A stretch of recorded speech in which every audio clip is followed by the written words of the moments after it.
कि प्रधानमंत्री नरेंद्र मोदी जी दूसरी बार बड़े बहुमत के साथ प्रधानमंत्री बने हैं। कई बार यह बात आती है हमारे प्रतिपक्ष के विद्वान वक्ताओं के मुंह से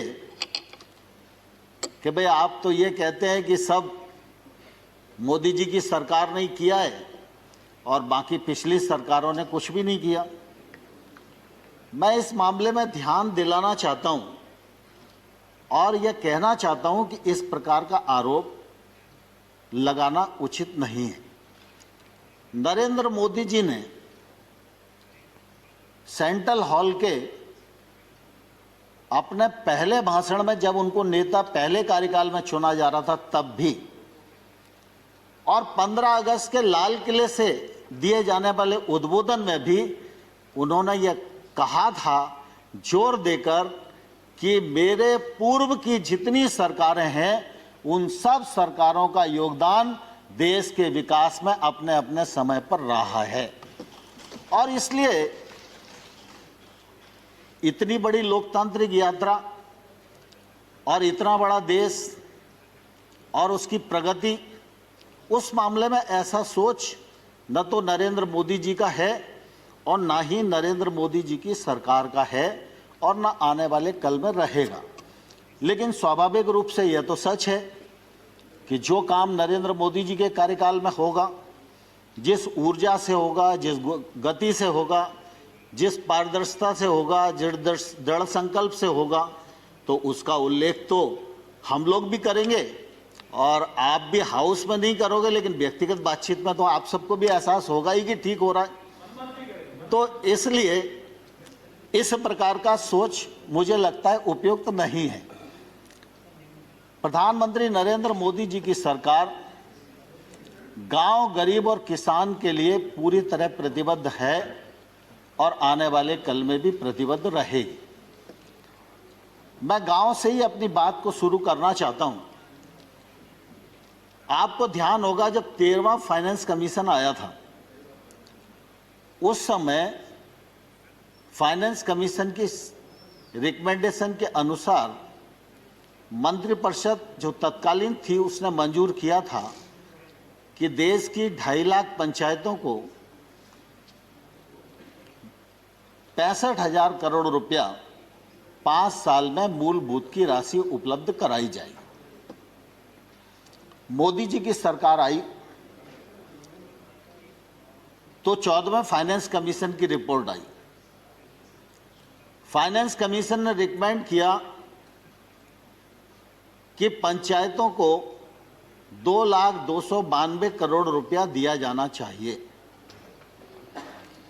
सरकार बनी थी, स्वाभाविक रूप से सरकार के मन में यह बात रहती कि पैसा अगर हमारे हाथ में रहेगा तो हम ज़्यादा कुछ योजनाएं बना सकेंगे, खर्च कर सकेंगे।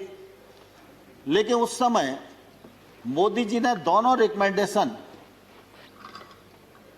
हूबहू स्वीकार की। एक तो ग्राम पंचायतों को 2,292 करोड़ रुपया ग्राम पंचायतों के लिए, और जो राज्यों को 32% दिया जाता था उसके स्थान पर 42%। और मुझे ध्यान है उस समय कैबिनेट में कई लोगों ने अपने अपने विचार रखे थे।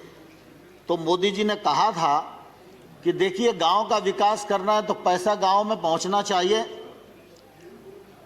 और केंद्र से ज़्यादा अच्छी पहचान राज्य अपने क्षेत्र की समस्याओं के लिए कर सकते हैं।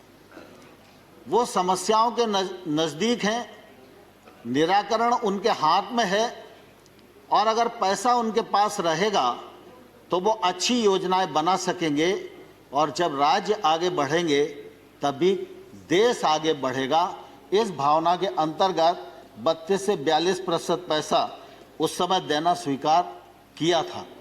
और मुझे कहते हुए प्रसन्नता है कि अब तो 15वें वित्त आयोग की रिपोर्ट भी आ गई है और 15वें वित्त आयोग ने 2,36,850 करोड़ रुपया ग्राम पंचायतों को देने का रिकमेंडेशन किया है। उसको मंत्रिपरिषद ने स्वीकार कर लिया है। 70,000 करोड़ रुपया नगरीय और ग्रामीण क्षेत्र के निकायों के लिए स्वास्थ्य के लिए देना उन्होंने रिकमेंड किया है। उसमें ग्रामीण निकाय के लिए 43,000 करोड़ रुपया लगभग है। तो ग्रामीण क्षेत्र में अब इन 5 सालों में ग्राम पंचायतों के माध्यम से 2,80,000 करोड़ रुपया व्यय होगा, जिसका परिणाम ग्रामीण विकास के रूप में आएगा। यह मैं आप सबके समक्ष इस समय कहना चाहता हूं। दूसरा, माननीय सभापति महोदय, ग्रामीण क्षेत्र में हम सब जानते हैं, यहाँ बहुत सारे हमारे साथी बैठे हैं जो गांव में रहने वाले हैं, और गांव में चाहे आबादी के क्षेत्र में हमारा मकान बना हो, चाहे कोई भी संरचना हमने अपने रहने के लिए अपने खेत में बनाई हो, उसका मालिकाना हक किसी के पास नहीं होता था। जो खेती की जमीन है, हम उसके भूमि स्वामी होते थे, उस जमीन पर हम लोन ले सकते थे, उसको गिरवी रख सकते थे, उसका मालिकाना हक हमारे पास था। लेकिन अगर उस जमीन पर कोई बिल्डिंग बनी है, उसका हक और मालिकाना स्वतः किसी को भी प्राप्त नहीं था। मुझे कहते हुए प्रसन्नता है कि गत वर्ष पंचायती राज दिवस के अवसर पर हमने प्रधानमंत्री जी को अनुरोध किया और स्वामित्व नामक स्कीम प्रारंभ की, जिसको 6 राज्यों में हम लोगों ने पायलट किया और लगभग 1,47,000 लोगों को अभी तक मालिकाना हक दिया जा चुका है। और मुझे कहते हुए प्रसन्नता है कि वित्त मंत्री जी ने इस बजट में इस स्कीम को 6 राज्यों के अतिरिक्त अब पूरे देश में प्रभावी कर दिया है, पैसा देना स्वीकार कर लिया है। अब गांव में रहने वाला भी कोई नागरिक जिसका अपना मकान मालिकाना हक का नहीं है, उसको इस योजना के अंतर्गत सर्वे करके राज्य सरकार को अवगत कराया जाएगा। राज्य सरकार उसको मालिकाना हक प्रदान करेगी। अब अगर उसकी जमीन से कोई सड़क निकल रही है और उसका मकान प्रभावित हो रहा है, तो शहर की भांति ही उसके मकान का भी आकलन होगा और उसको मुआवजा राशि उसी हिसाब से मिलेगी। अब यह मकान की जो संपत्ति है, ये संपत्ति बैंक में भी गिरवी रखी जा सकेगी। अगर कोई परिवार अपने बाल बच्चों को आगे काम शुरू कराना चाहता है, उसके लिए वो ऋण लेना चाहता है, तो यह संपत्ति उसके काम भी आएगी। यह एक बड़ी योजना भारत सरकार ने इस दौरान ग्रामीण क्षेत्र के लिए प्रारंभ की है।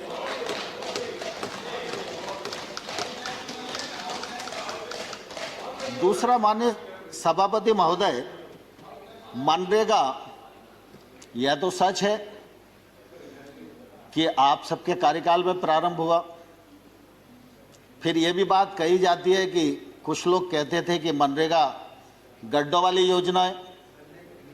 तो आप भी इस बात को अच्छे से जानते हो, हम भी इस बात को अच्छे से जानते हैं कि भाई जब तक आपकी सरकार थी तब तक निश्चित रूप से उसमें गड्ढा खोदने का ही काम होता था।